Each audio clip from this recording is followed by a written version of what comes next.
Por favor, ahora abran su Biblia en el libro de Efesios, Efesios capítulo 4, los versículos del 1 al 6. Y vamos a obtener el mensaje del versículo 5. Déjenme leer esta porción para ustedes. Yo pues, preso en el Señor, os ruego que andéis como es digno de la vocación con que fuisteis llamados, con toda humildad y mansedumbre, soportándonos con paciencia los unos a los otros en amor, solícitos en guardar la unidad del Espíritu en el vínculo de la paz. Un cuerpo, un espíritu, y como fuisteis también llamados en una misma esperanza de vuestra vocación, un Señor, una fe, un bautismo, un Dios y Padre de todos, el cual es sobre todos y por todos y en todos. Aquellos que han estado con nosotros por algunas semanas hemos estado estudiando este versículo verso por verso, frase por frase. Incluso, como ustedes saben, en los últimos sermones lo he hecho palabra por palabra. Así es de que, por favor, no se enojen conmigo porque dice la palabra que deben de soportarme con humildad, con paciencia. Y el concepto aquí es el de la unidad entre la gente de Dios, porque están unidos por un mismo espíritu, el cual los ha regenerado esos corazones y ahora hace que nosotros clamemos a una voz unida al Padre, y el Hijo nos ha reconciliado con el Padre y unos con otros estamos nosotros unidos en su muerte y resurrección, y el Padre como resultado ahora nos aceptó hacia su reino y ya somos ciudadanos del cielo y algún día estaremos todos juntos por una eternidad. Así es de que el deseo de Pablo es que los judíos y los griegos, quienes ambos eran de la congregación de Éfeso, dejaran de lado sus enemistades terrenales, sus diferencias, para que pudieran unirse y trabajar juntos y así traer gloria al nombre de Dios y que testificaran todos juntos del poder del evangelio que hay en la iglesia a todo el mundo. Y entonces Pablo está escribiendo esta realidad, todas estas realidades como un pastor, y él anima a que mantengan la unidad. Y esta llamada viene de un pastor y él quiere que todas las ovejas vivan unidas en amor. ¿Y cómo lo hacen? Pues ya lo hemos leído, con humildad, mansedumbre, soportándonos con paciencia los unos a los otros, solícitos en guardar la unidad del Espíritu en el vínculo de la paz. Hay un solo cuerpo, un espíritu, hay una esperanza, un Señor, una fe, un bautismo, un Dios. Y habiendo visto estas realidades, vamos nosotros a la número 5. Hay una sola fe. Una fe. Y como muchos comentarios lo dicen, hay una necesidad de clarificar qué significa una fe. Y esta es la pregunta. Pablo quiere decir que esta fe es en el sentido de que la fe que todos individualmente hemos puesto en nuestro Señor Jesucristo, ¿es esa la fe? O a lo mejor se refiere a la fe como todo el consejo de Dios, toda la doctrina que está contenida en la Biblia. ¿O esa fe se refiere al sentido de las verdades del Evangelio que nos han llevado al reino de los cielos? Y como pueden ver aquí, tenemos trabajo que hacer. Vamos a pensar juntos. Vamos a usar estas preguntas para poder comprender acerca de la unidad que tenemos en la fe. Y tengo 3 puntos en esta mañana. Y la primera es: la unidad no puede construirse sobre lo subjetivo. La unidad no puede construirse sobre lo subjetivo, algo general. ¿Qué significa esto de una fe? La primera pregunta que nosotros planteamos es que si Pablo se refiere a la fe que nosotros ponemos en el Señor Jesucristo, si decimos que sí, es que esto de una fe unificadora va a estar en otra categoría de las otras que hemos estudiado. Por ejemplo, El concepto de un solo cuerpo no es una realidad subjetiva, sino objetiva, una realidad existente. En otras palabras, no es una verdad que vive dentro de nosotros, es una verdad que existe fuera de nosotros. Y hemos sido parte de ese cuerpo. Y lo mismo sucede con un espíritu. El espíritu vive dentro de nosotros, pero por supuesto sería una herejía decir que Él solo existió como un concepto dentro de nosotros. Él existe, ya sea que creamos o no creamos en Él. Es un objeto. Y también tenemos una esperanza, lo hemos estudiado. Y aquí nuevamente podríamos pensar que esto es subjetivo. Pero nuestra esperanza no es la esperanza que el mundo tiene, no es una esperanza subjetiva, una esperanza que no tiene una base, al contrario, es una promesa fija en una realidad, en un objeto, en un ancla, en una promesa. Y se nos ha dicho que de ahí no vamos a ser movidos. Y nuevamente tenemos algo objetivo, un Señor, y claro, sigue el mismo patrón. La persona del Señor Jesucristo no es algo subjetivo, una realidad subjetiva, es un objeto, una persona que Él promete que va a regresar y Él es objetivo. Entonces, vemos nosotros que este llamado a unirnos no en torno a lo que está dentro de nosotros, sino a lo que está fuera de nosotros, lo que significa que llegamos a este concepto de una fe. Sabemos que Pablo no está hablando de la fe de cada persona, sino que está hablando de alguna forma de fe que existe alrededor, sea que lo creamos o no. Ahora bien, a pesar de que vamos a adoptar este punto de vista por las razones que acabo de mencionar anteriormente, yo pienso que debemos de discutir esta idea de cómo alcanzar esta fe que nos une objetivamente.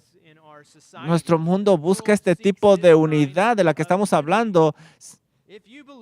Si tú crees, por ejemplo, que eres una mujer, aunque seas un hombre, si esa idea que no tiene nada en qué anclarse, si tú crees que es verdad, entonces yo no puedo decir nada diferente. Y, ¿sabes? No podemos tener unidad, porque si rechazo esa realidad que tú crees, ahora vamos a estar divididos y ahora tú tienes una verdad según tú que no se tiene que cuestionar. Y ahora esa unidad está basada en pensamientos y realmente es una mentira y se va a derrumbar. ¿Por qué debo ajustarme a esa realidad subjetiva mientras ellos rechazan mi realidad, mi verdad? Como Michael Jordan. Yo soy Michael Jordan. No importa lo que tú digas, yo me siento Michael Jordan. Y para tener una unidad verdadera tenemos que tener un objeto, algo objetivo. Y aunque nuestros sentimientos y pensamientos vayan en contra, es la verdad. Imagínate conmigo dos personas en conflicto. Ambos sienten que han sido muy heridos por el otro, ambos se sienten extremadamente atacados por el otro y sin embargo ambos no sienten que hayan hecho un mal, que hayan hecho algo malo. ¿Cómo los unes? Cada quien está abrazando su verdad. El problema es, ¿qué tal si esos sentimientos no son verdad, no van alineados con la verdad? En lugar de que ambas personas busquen la unidad en sus heridas internas, en sus sentimientos, es mejor buscar la unidad mientras ambas partes llevan sus heridas y las toman ante la palabra de Dios. Debe de ser una verdad objetiva a la luz de la palabra de Dios. Es lo que se debe de hacer, hacerlo a la luz de la palabra de Dios. ¿Qué tiene que decir Dios acerca de estas acciones que me lastimaron o te lastimaron? ¿Qué tiene que decir Dios acerca de mis sentimientos o tus sentimientos? ¿Qué tiene que decir Dios acerca de cómo debo manejar esta situación? Como ves, si los sentimientos se convierten en el estándar de la unidad y de amar a las personas en la iglesia, entonces no pasará mucho tiempo antes de que la palabra de Dios comience a pasar a un segundo plano, porque todos tenemos sentimientos diferentes, diferentes experiencias. Y la palabra de Dios nos llama a usarse dentro de la iglesia. A lo mejor a veces nosotros somos llamados por la palabra de Dios para hacer algo que hiere los sentimientos de otras personas. Cuando confrontamos a alguien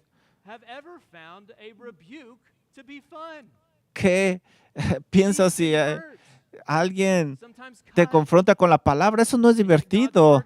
Eso no se siente bien, mas sin embargo la Biblia nos pide que lo hagamos. Pablo le dice a Timoteo que exhorte, y esto no necesariamente hace sentir bien a la persona. Si los sentimientos son el estándar, entonces la palabra de Dios pasará a segundo plano. Nosotros debemos de preguntarnos, ¿esto que estoy haciendo lo hice en amor? ¿Qué dice la Biblia? ¿Cuál fue mi motivación basada en la palabra de Dios que es objetiva? ¿Mi consejo, mi exhortación va de acuerdo con la voluntad de Dios? Si nosotros, por ejemplo, tuviéramos que pasar al libro de Apocalipsis y mirar la carta de Cristo a la iglesia de Tiatira, podríamos preguntarnos, ¿por qué continuaron tolerando a la mujer que se llama Jezabel con inmoralidad sexual? ¿Por qué toleraron su falsa enseñanza? No hay forma de saberlo con certeza, pero me imagino que probablemente fue en el nombre de la unidad y buscaron estar unidos y dejaron de lado la palabra de Dios. Siendo este el caso, el pueblo de Tiatira tenía una especie de unidad que al final no era unidad verdadera, porque la verdadera unidad nunca abraza la mentira o pone los sentimientos del hombre en un pedestal más alto que los deseos de Dios. Así es de que aquí hay una palabra de aplicación. En lugar de tratar de hacer que alguien se ajuste a tus propios pensamientos, sentimientos, subjetivos, es mejor ir a la palabra de Dios para que esos pensamientos y sentimientos se anclen en la palabra de Dios primero. Te debes de asegurar que esas ofensas son realmente ofensas a la luz de la palabra de Dios. Nuestros sentimientos no pueden estar equivocados. Los míos se equivocan constantemente. No podemos confiar en los sentimientos. Nuestras expectaciones vienen y van, nuestros sentimientos vienen y van, pero la palabra de Dios permanece para siempre. Todo esto nos debe de ayudar a ver que nunca debemos tratar de basar nuestra unidad en lo subjetivo. En el cuerpo de Cristo, la verdad siempre debe de estar antes que los sentimientos para que nuestros sentimientos comiencen a ser moldeados por la verdad y no al revés. Así es de que esta fue una introducción larga para ayudarnos a ver que Pablo no puede estar refiriéndose aquí a la fe interna de cada individuo dentro de la comunidad.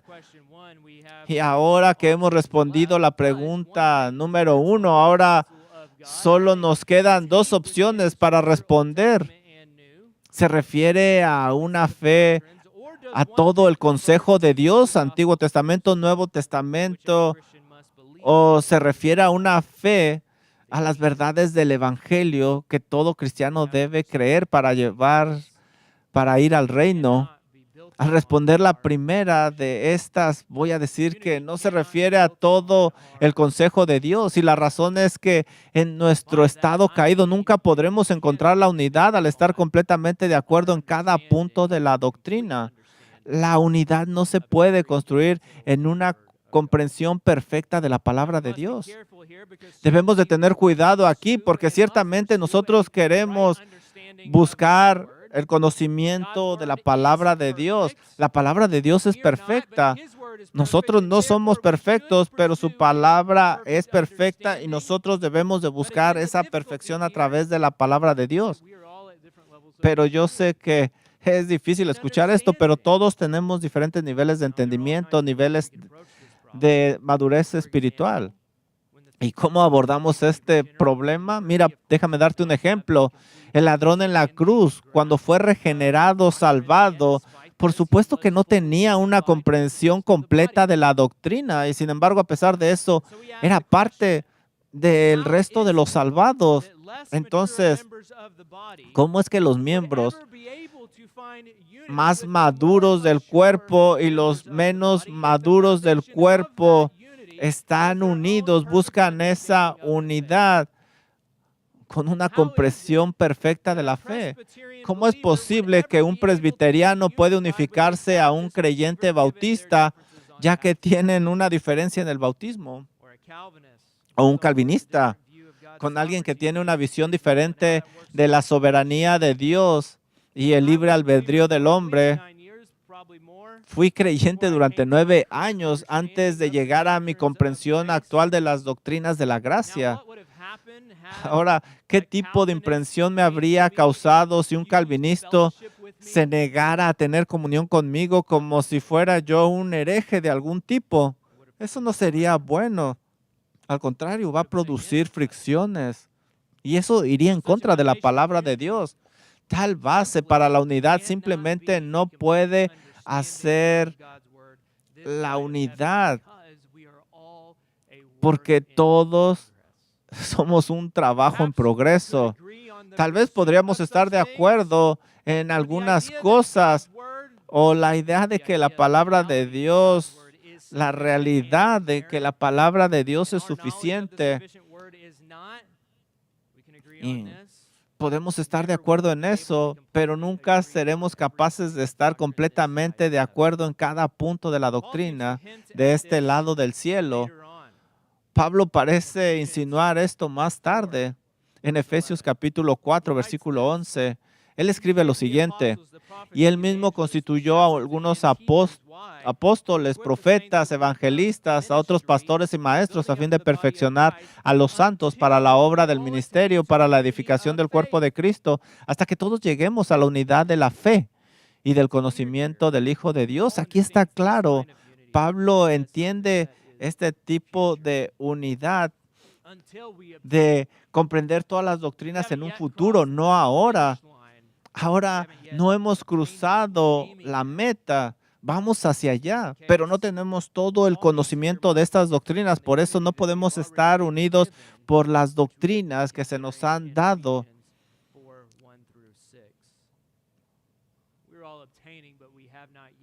Estamos nosotros moviéndonos hacia esa dirección, pero no hemos llegado ahí. Y la unidad no se obtiene con un entendimiento completo de la palabra de Dios. No va a ser así hasta que lleguemos al cielo. Aparentemente no estamos de acuerdo en cada detalle. Así es de que debemos de ser pacientes, gentiles. Debemos de soportarnos los unos a los otros en amor, aquellos que piensan diferente, como el Señor Jesucristo lo ha hecho con nosotros. El Espíritu ha prometido completar el trabajo y lo completará en ti. Y lo va a hacer en la persona que está cerca de ti. Así es de que no contristéis el Espíritu Santo criticando al otro creyente por su falta de entendimiento. El Espíritu Santo está trabajando en su vida. Al contrario, gózate con Él de que está aprendiendo en amor, como se nos manda. Y mientras estamos en este tema, déjame decir que también significa que no debemos de dividirnos con las aplicaciones diferentes de la palabra. Mientras venimos a la palabra de Dios, nosotros vemos lo que el Señor nos enseña versículo a versículo usando el contexto y de ahí hay una aplicación que Dios quiere para nosotros según las circunstancias y en nuestro tiempo venimos a diferentes aplicaciones. Debemos de tener cuidado, no rehusar el tener compañerismo con aquellos creyentes que tengan una aplicación diferente. Por favor, ve conmigo a Romanos 14. Algunos de ustedes a lo mejor se están cansando del tema de la unidad, pero una cosa es segura. Mientras yo he estado estudiando este tema, Pablo nunca se cansó de él, porque es un tema central y es una preocupación que él tenía en casi todas sus cartas.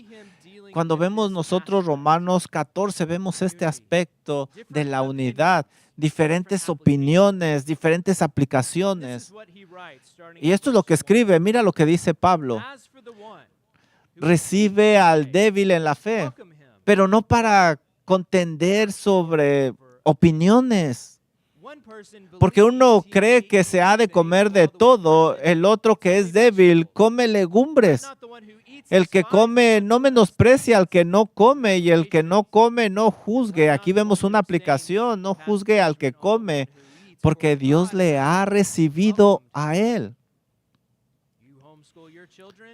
Tú haces escuela en casa, yo no lo hago. Dios nos da la bienvenida a ambos. ¿Tú quién eres que juzgas al criado ajeno? Para su propio Señor está de pie o cae, pero estará firme porque poderoso es el Señor para hacerle estar firme. Uno dice, según Pablo, uno hace diferencia entre día y día, otro juzga igualmente todos los días, cada uno esté plenamente convencido en su propia mente. Y esto es algo que me llamó la atención. Cuando hay un argumento, cada persona está convencida en su propia mente, pero nosotros debemos de llevar nuestra conciencia a la palabra de Dios y anclarnos en ella. El que hace caso del día lo hace para el Señor y el que no hace caso del día para el Señor no lo hace. El que come para el Señor come porque da gracias a Dios y el que no come para el Señor no come y da gracias a Dios porque ninguno de nosotros vive para sí, ninguno muere para sí. Pues si vivimos para el Señor vivimos y si morimos para el Señor morimos. Así que sea que vivamos o muramos, somos del Señor. Porque Cristo para esto murió y resucitó y volvió a vivir para ser Señor así de los muertos como de los que viven. Pero tú, ¿por qué juzgas a tu hermano? O tú también, ¿por qué menosprecias a tu hermano? Porque todos compadeceremos ante el tribunal de Cristo.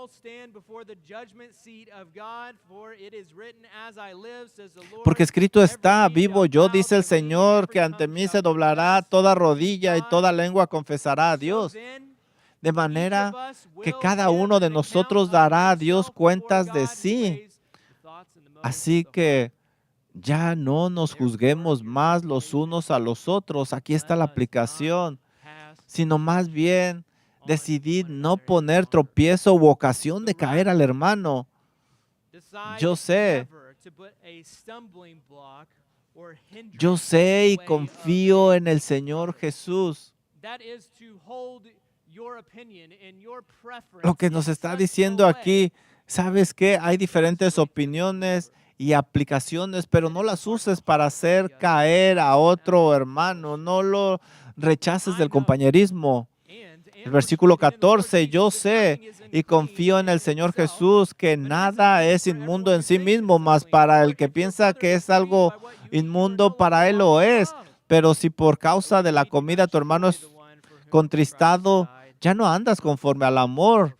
No hagas que por la comida tuya se pierda aquel que por quien Cristo murió. No sea pues vituperado vuestro bien.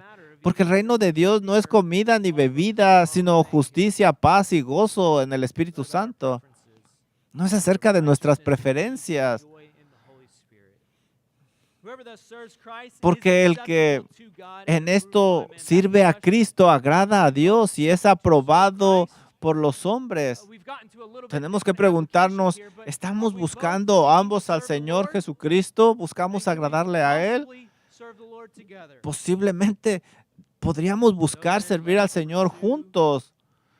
Versículo 19. Así que sigamos lo que contribuye a la paz y a la mutua edificación. Eso es lo que el Señor quiere que hagamos. ¿Por qué? Porque ha dado la bienvenida a todas estas personas diferentes y no ha pedido nuestras opiniones, nuestras aplicaciones, nuestras preferencias. Así es de que, hermanos y hermanas, mientras se aferran a Cristo, el objeto de su fe, mantengan sus puntos de vista acerca de su palabra con paciencia, gracia, amor, para que no creen división entre ustedes.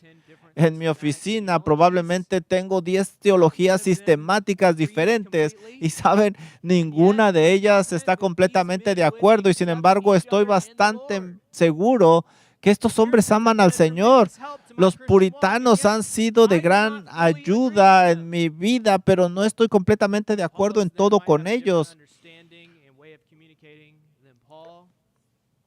Apolos podría tener un entendimiento y una forma de comunicarse diferente a la de Pablo y sin embargo esto no puede ser razón para dividirse porque ambos servían al mismo Señor y se aferraban a las mismas doctrinas centrales de la fe. Y esto nos lleva al último punto. La unidad no puede ser construida en algo subjetivo, tampoco en el conocimiento de la palabra. Por lo tanto, la unidad se puede construir solo sobre las verdades centrales del Evangelio. ¿Cuál es la única fe por la cual todos tenemos unidad? De nuevo, como hemos visto, no es nuestra fe subjetiva individual, tampoco es una comprensión completa de la fe de las Escrituras. La fe en este contexto se refiere a las verdades centrales del Evangelio. Esta fe es el contenido objetivo de lo que se debe creer para salvarse. 1 Timoteo 4:1 dice, pero el Espíritu dice claramente que en los postreros tiempos algunos apostatarán de la fe escuchando espíritus engañadores y doctrinas de demonios. Ahora, con esto quiso decir que en los últimos tiempos algunos se apartarán de la fe que se enseñó totalmente en The Master Seminary, o a lo mejor se refiere que alguien se apartó de la confesión de fe Westminster. Por supuesto que no. Con esto se refiere a dejar de creer en las verdades objetivas que nos han unido a Cristo. Ellos han rechazado algo esencial. Dentro de la familia hay diferentes formas de pensar acerca de las cosas, pero aún así siguen siendo familia. Hay diferentes niveles espirituales en la familia, pero ellos están de acuerdo en algo. ¿Cómo fueron llegados a ser parte de esa familia? ¿Cómo funcionó? Por gracia, a través de Cristo Jesús. Él murió por nosotros, Él resucitó. Su justicia fue intercambiada por mi injusticia. Así es como llegamos. Esto es esencial. Esto no lo podemos comprometer. En esto debemos de estar de acuerdo. Recientemente estaba estaba corriendo y estaba escuchando una sesión de preguntas y respuestas de John MacArthur que hizo a los estudiantes de Master Seminary. Y durante la sesión de preguntas y respuestas se hizo, y si no las has escuchado, te lo recomiendo. La pregunta que le hicieron es, ¿cómo es que él toma decisiones o ha tomado decisiones a través de los años? ¿Con quién se junta? ¿Con quién hace compañerismo? ¿A quién invita a las conferencias o a predicar a su iglesia? Ahora, John MacArthur ciertamente ama y tiene una alta visión de la doctrina. Y a lo mejor hay cosas en las cuales no estás de acuerdo con él. Yo hay cosas en las que no estoy de acuerdo con él. Pero, ¿sabes? Él ama y tiene a la palabra de Dios en una alta estima. Y, por supuesto, ha tomado posiciones firmes de la palabra. Y él dijo lo siguiente, bueno, al final, En el nivel más fundamental, lo que yo evalúo es que si este es un creyente verdadero y si es un creyente verdadero, entonces esto significa que es parte del mismo reino donde yo soy también ciudadano y ahora busco cosas que podamos tener en común. El Señor lo aceptó y yo lo acepto.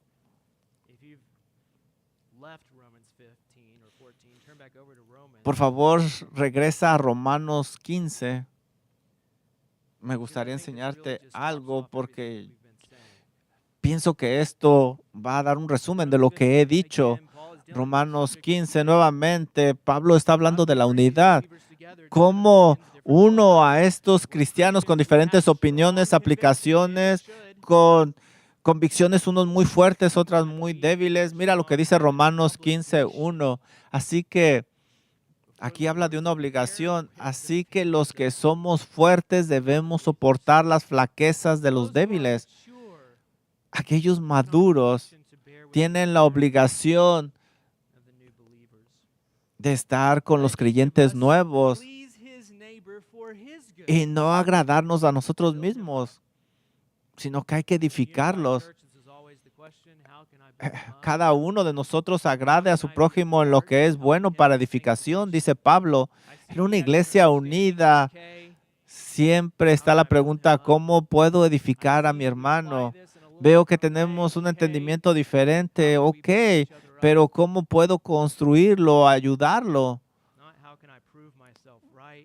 No, ¿cómo voy a decirles que mi punto es correcto y cómo voy a ganar este argumento? No es así. Mira lo que dice Romanos 15:3, porque ni aun Cristo se agradó a sí mismo. Antes bien, como está escrito, los vituperios de los que te vituperaban cayeron sobre mí. El Señor Jesucristo es nuestro ejemplo. Él estuvo dispuesto incluso a soportar vituperios, falsas acusaciones, calumnias e insultos. Y la razón fue porque no quería complacerse a sí mismo, más bien su propósito final era agradar a su Padre Celestial. Así es de que nuestro propósito no debe de ser complacernos a nosotros, sino complacer al Señor. Hay que ayudar al débil. Y si eso significa recibir reproches, acusaciones, calumnias, insultos, hay que seguir el ejemplo de Cristo Jesús. Mira lo que dice Romanos 15:5, pero el Dios de la paciencia y de la consolación os dé entre vosotros un mismo sentido según Cristo Jesús. ¿Por qué? Para que unánimes a una voz glorifiquéis al Dios y Padre de nuestro Señor Jesucristo. ¿Por qué lo hacemos? Esta es la pregunta que nos debemos de hacer. ¿Cómo? ¿Cómo podemos glorificar al Señor juntos? Tú dices que eres un creyente y la otra parte dice que es un creyente. ¿Cómo se pueden unir y glorificar juntos al Señor? Yo sé que hay un problema. Vamos a trabajar en ese problema porque hay un problema más grande que debemos resolver y es glorificar a Dios. Y ese debe de ser nuestro objetivo principal. Ya sea que estés sincronizado con el pensamiento del otro creyente o que estés fuera de sintonía con su pensamiento, la pregunta debe de ser, ¿cómo podemos glorificar a Dios juntos? Pero cuando nos enfocamos en los conflictos, esta pregunta se pierde. ¿Cómo puedo demostrar que tengo razón o cómo puedo defender mi posición, incluso a mí mismo, cómo me defiendo? Tales preguntas generalmente solo abren una brecha más profunda a medida que nuestros ojos comienzan a alejarse de Cristo y se ponen hacia nosotros mismos. ¿Qué posición tomas? ¿Cuál podcast escuchas tú? ¿A quién sigues? Es diferente al que yo sigo y escucho. El Padre voltea hacia abajo y ve a todos, ¿verdad? Ve a cada uno de nosotros. En tales momentos, los sabios y también El humilde siente su mirada penetradora, recordando que tienen un solo objetivo y es agradarle a Él. Y si eso glorifica al Señor, si yo tengo que dejar de lado todas las ofensas y todo eso, hazlo. Mientras el Padre voltea de los cielos hacia abajo, nosotros somos gusanos, simplemente arrastrándonos aquí en la tierra. Y Él nos ha aceptado. ¿Cómo es eso posible? Y no solo nos ha aceptado, somos gusanos y nuestra misión pudiera ser nada más comer tierra. Pero te das cuenta que nos ha dado una misión gloriosa que pareciera imposible. Pablo dice en el versículo 7, por tanto, recibíos los unos a los otros como también Cristo nos recibió para la gloria de Dios. Esa es la misión, la gloria de Dios. A lo mejor somos imperfectos.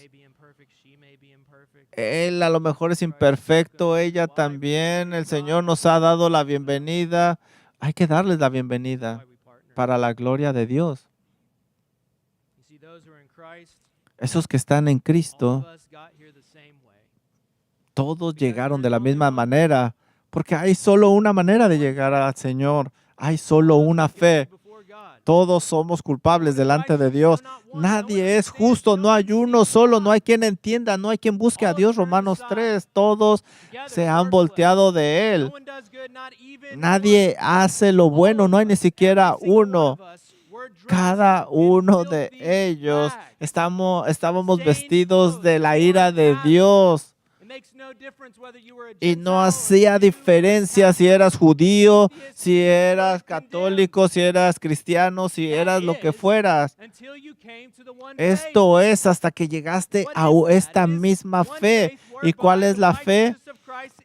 Esa es la fe que nos vistió de Cristo Jesús. Y nuestro pecado fue puesto en Cristo Jesús. Esta es la fe. El pecado llegas pecador y eso no importa cómo llegas, lo que importa es en quién depositaste la fe. No importa tu pasado, no importa si fuiste religioso, no importa si ibas a la iglesia o no ibas a la iglesia. Todo esto pasa a segundo plano. Lo que importa es cómo llegaste y llegaste por la misma fe. Si tú realmente has confesado tu pecado delante del Señor, si realmente te has arrepentido de tus pecados y puesto tu fe en el Cristo resucitado, entonces tú eres uno con nosotros, tienes la misma fe, porque Dios te ha dado la bienvenida. Nosotros te damos la bienvenida. Diferentes entendimientos, pero te damos la bienvenida como Cristo te ha dado la bienvenida para la gloria de Dios. No hay forma de ser salvos sino a través de esta fe en Cristo Jesús que viene de Dios. Una sola fe.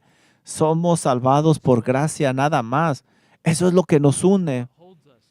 Esto es lo que nos mantiene unidos. Es un lazo tan fuerte que nos va a llevar unidos hasta la eternidad.